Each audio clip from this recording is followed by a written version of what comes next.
El Fondo Monetario Internacional es una institución que promueve la estabilidad financiera y la cooperación monetaria internacional. Asimismo, facilita el comercio internacional, promueve el empleo y un crecimiento económico sostenible y contribuye a reducir la pobreza en el mundo entero. El FMI tiene su sede en Washington, D.C., Estados Unidos, y es administrado por 190 países miembros a los cuales les rinde cuentas. Pero creo que debo preparar un guión más, mm, como decir.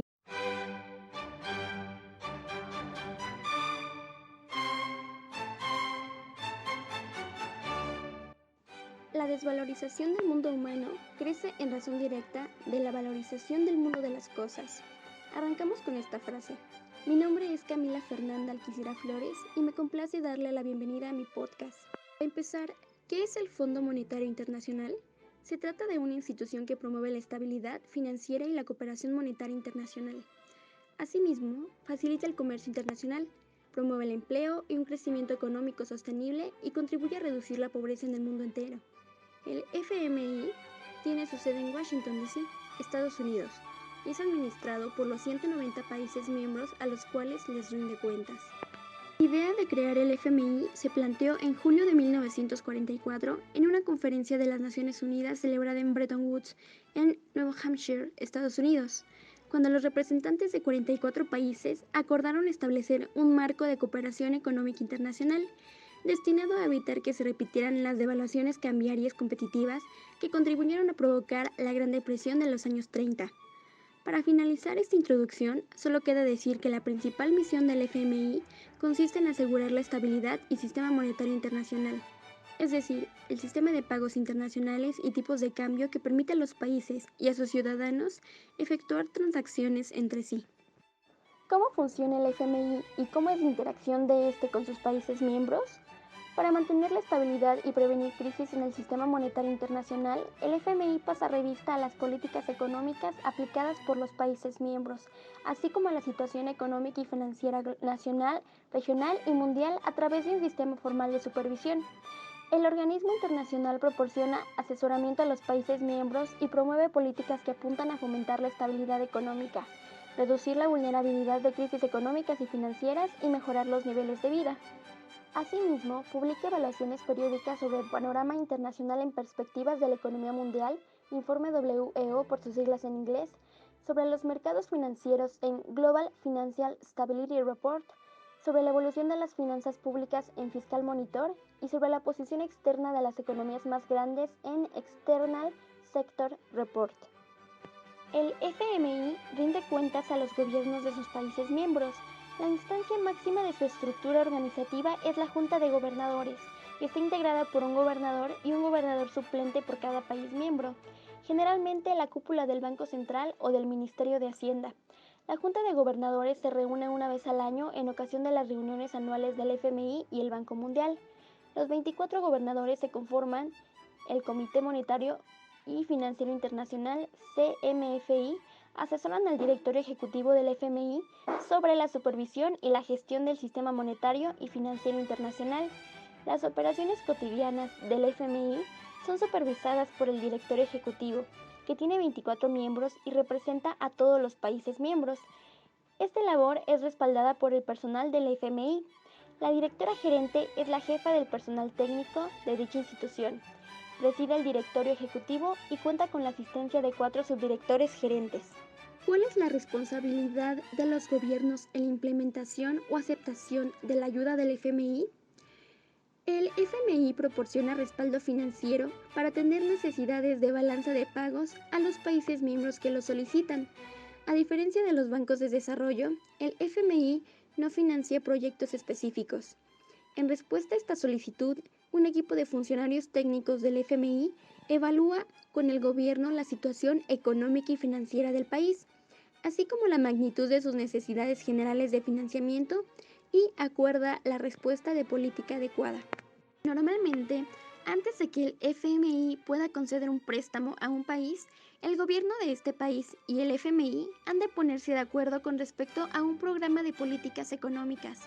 Los compromisos asumidos por un país de adoptar determinadas medidas de política, conocidos como condicionalidad de política económica, Son, en la mayoría de los casos, un elemento esencial de los préstamos del Fondo Monetario Internacional. Una vez que se llega a un entendimiento sobre las políticas y un plan de financiamiento, se presenta una recomendación al director ejecutivo del FMI para que avale las intenciones de política del país y conceda el acceso a los recursos de este. Aunado al anterior, el proceso puede agilizarse activando el mecanismo de financiamiento de emergencia del Fondo Monetario Internacional. ¿Hay posibles modificaciones o reformas a los organismos para mejorar su funcionamiento y, en específico, mejorar su apoyo en los países requirientes? Los diversos instrumentos de préstamo del FMI se adaptan tanto a los diferentes tipos de necesidades de balanza de pagos como a las circunstancias específicas de los países miembros. Los países de bajo ingreso pueden obtener préstamos en condiciones concesionarias a través de los servicios disponibles en el marco del Fondo Fiduciario para el Crecimiento y la Lucha contra la Pobreza, siglas FFCLP, que actualmente tienen tasas de interés iguales a cero.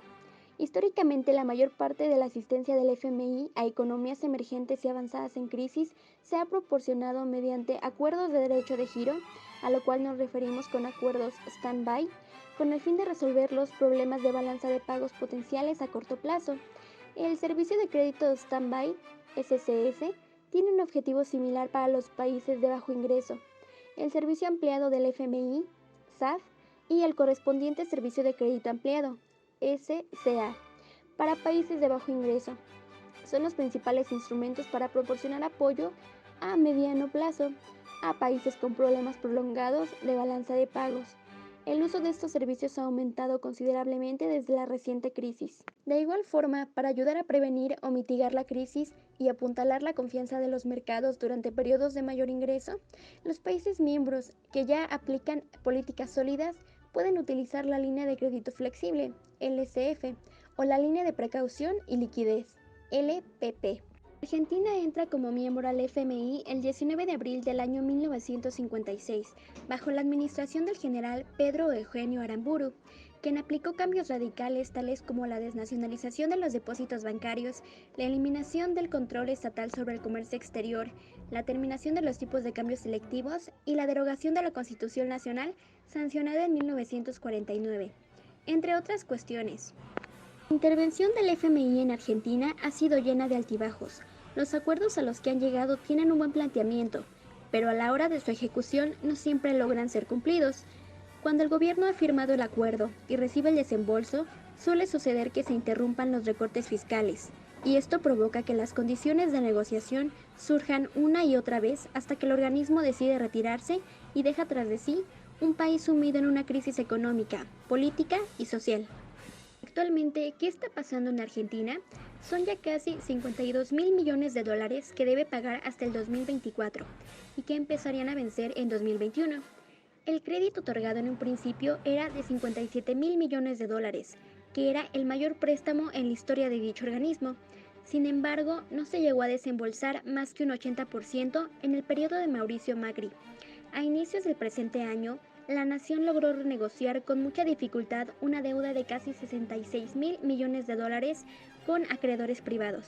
Sin embargo, la pandemia ha mermado su capacidad de negociar y con su tercer año en recesión no ha logrado bajar la inflación, producto de su déficit fiscal, lo que ha provocado que persista la caída de reservas, las presiones cambiarias y la pobreza.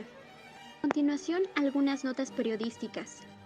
El 20 de marzo del presente año, la directora gerente del FMI, Kristalina Georgieva, a pedido de las autoridades argentinas y en estrecha colaboración, el personal del Fondo Monetario Internacional, FMI, publicó el 20 de marzo del 2020 una nota técnica sobre la sostenibilidad de la deuda pública de Argentina. Dicha nota presenta la visión de nuestro personal técnico sobre un marco macroeconómico factible y sobre la capacidad de sostener la deuda de Argentina a mediano y largo plazo. Ambos elementos permiten, conjuntamente, cuantificar el alivio de deuda que se requiere, según la visión del equipo técnico, para restaurar la sostenibilidad con alta probabilidad de la deuda. Kristalina Georgieva, directora gerente del FMI, emitió la siguiente declaración con motivo de la publicación de la nota. Cuidar a las las personas más vulnerables en Argentina y abordar la difícil situación económica del país han estado entre las prioridades más altas del presidente Alberto Fernández desde que asumió su cargo. Atender estos problemas se ha vuelto aún más apremiante a la luz de la pandemia del coronavirus y dado su importante impacto económico y sobre la salud pública. La nota técnica, que presenta nuestra visión sobre la capacidad de sostener deuda del país en el mediano y largo plazo, está destinada a servir de guía a las partes involucradas en la compleja situación de la deuda argentina. En particular, el análisis del equipo técnico muestra que, teniendo en cuenta la capacidad de servir deuda y el peso actual de la deuda del país, será necesario un alivio sustancial de los acreedores privados para restablecer la sostenibilidad con alta probabilidad de la deuda. Alentamos a un proceso de negociación colaborativo entre Argentina y sus acreedores privados con el objetivo de alcanzar un acuerdo que conlleve a una alta participación. Paralelamente, nuestro personal técnico seguirá cooperando estrechamente con las autoridades argentinas y en particular con el ministro Martín Guzmán y su equipo durante estos momentos difíciles. Las autoridades han estado tomando importantes medidas para contener la propagación del coronavirus y proteger a la población de sus efectos perjudiciales. A medida de que continuamos avanzando en nuestro compromiso y trabajo, es importante enfatizar que nuestra prioridad es, y seguirá siendo, la de apoyar a la recuperación de Argentina y a la protección de los grupos más vulnerables. En última instancia, nuestro objetivo es ayudar a sentar las bases para una economía próspera y estable, y que pueda crear empleos y elevar el nivel de vida en beneficio de todos los argentinos. La siguiente nota periodística nos dice que para el 26 de agosto del presente año, Georgieva mantuvo una conversación con Martín Guzmán y el actual presidente argentino, Alberto Fernández, hablando de los desafíos que ha enfrentado su economía dada la pandemia y los problemas internos del país, dando por notificada la solicitud de su gobierno de iniciar negociaciones sobre un nuevo programa respaldado por el Fondo Monetario Internacional.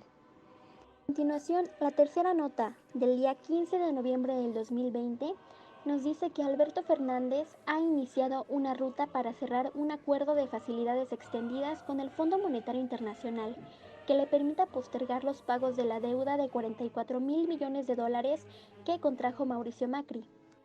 Por lo cual, si no hay secretario del Tesoro, no hay acuerdo de facilidades extendidas con el FMI, ya que si es designada Lael Brainard, posible sucesora de Steven Mnuchin, llegará el 21 de enero a su despacho, y es poco probable que tome el caso argentino al inicio de su gestión como secretaria del Tesoro. El deseo de Alberto Fernández es llegar a un acuerdo con el staff del FMI durante febrero, y que ese memorándum de entendimiento aterrice en la Cámara de Diputados como proyecto de ley enviado desde la Casa Rosada. El presidente considera un gesto de institucionalidad que la oposición vote a favor del acuerdo de facilidades extendidas antes de que sea aprobado por el board del FMI. Es lo mismo que hicimos con los acreedores privados. Se trata de probar que todos están a favor y que nos comprometemos a respetar sus metas de sustentabilidad y crecimiento, comentó Alberto Fernández en Olivos. La estrategia del presidente respecto a Juntos por el Cambio tiene una pizca de cinismo político. Sabe que la principal oposición no puede negarse a respaldar un acuerdo con el FMI que trata de resolver los pagos de la deuda de 44.000 millones de dólares que firmó Macri cuando estaba en la Casa Rosada. Esos votos van a estar, aseguró Martín Guzmán, presidente del Banco Central, en el Palacio de Hacienda. La ruta que Alberto Fernández ha diseñado a solas con su ministro de Economía asegura que el acuerdo de facilidades extendidas será aprobado por el board del FMI y las dos cámaras parlamentarias hacia fines de abril, si el COVID-19 y Biden así lo requieren y disponen. Ahora bien, el problema no solo se reduce a buscar soluciones en el plano económico. La sociedad está pasando por una gran coyuntura y a la fecha hay grupos de ciudadanos argentinos que se manifiestan en las calles con la consigna "Abajo el régimen de hambre y saqueo de los que gobernaron en las últimas décadas. Ningún pacto con el FMI. Por una salida obrera y socialista". Fue la consigna de la masiva protesta frente a la Casa Rosada. Las protestas también se dieron frente al Ministerio de Economía de la Nación para rechazar las negociaciones con el FMI el mismo día en que la delegación llegaba desde Washington para reunirse con el ministro de Economía, Martín Guzmán, el presidente del Banco Central, Miguel Pecé, el presidente de la Cámara de Diputados, Sergio Massa, y Sergio Chodos, representante argentino ante el Fondo. Eduardo Beliboni, dirigente del Polo Obrero, llamó a realizar piquetes y, si es necesario, un acampe en la avenida 9 de Julio o en la Plaza de Mayo para denunciar la enorme miseria que será agravada por el ajuste, lo que deja en evidencia la situación de los ciudadanos argentinos. En conclusión, la situación que vive Argentina nos muestra la dualidad del sistema mismo. Para salvar a un país en crisis se tiene que sacrificar incluso el bienestar de sus propios habitantes. Salvar a un país en su economía no solo significa que se reflejen números positivos en sus agregados micro y macroeconómicos, ni que sus índices mejoren o que su atractivo hacia el extranjero aumente. Lo que es igual de importante es el bienestar de sus habitantes, que no se piense en un largo plazo sobre eliminar la pobreza, pues eso es más que imposible. Se trata de ver a corto plazo por los que más lo necesitan. Se trata de poder entender sus carencias y así poder intervenir para solucionarlo. Mientras que los grandes líderes de los principales organismos internacionales se reúnen y discuten acaloradamente sobre los paquetes económicos convenientes para los países en desarrollo, sobre cómo renegociar su deuda, sobre cómo otorgar nuevos préstamos. Mientras los países en desarrollo buscan la manera de solucionar sus problemas económicos persistentes, muchas veces provocados por las naciones que lideran los organismos que se supone fueron creados para ayudar, cuyos principales líderes siempre tienen una solución más apremiante que la anterior. Mientras eso ocurre, allá en las zonas más necesitadas, en los pueblos marginados, hay familias enteras en pobreza extrema, familias cuya preocupación principal es poder sobrevivir al menos un día más, las cuales ni siquiera deben tener idea de la existencia del FMI o del Banco Mundial, y que lo único que saben es que en el polo opuesto hay personas que no sufren carencias, personas más afortunadas que ellos. Pues bien, esto no se trata de suerte o de fortuna. El sistema capitalista es una dualidad, una contradicción que día a día se nos manifiesta. Hoy es Argentina, pero en un parpadeo, América Latina no se queda atrás. Y en cada continente, en cada región, estado o ciudad, la naturaleza dialéctica del sistema seguirá. Mientras tanto, los líderes de cada nación se dividirán en dos bandos, los que se posicionarán como los líderes mundiales, saquearán a los países menos desarrollados, crearán organismos para poder salvar la economía de estos y tendrán el control supremo sobre cada decisión tomada, y los que tendrán que estar a merced de los primeros, haciendo frente a sus problemas, endeudándose y degradando su economía para terminar peor de lo que estaban.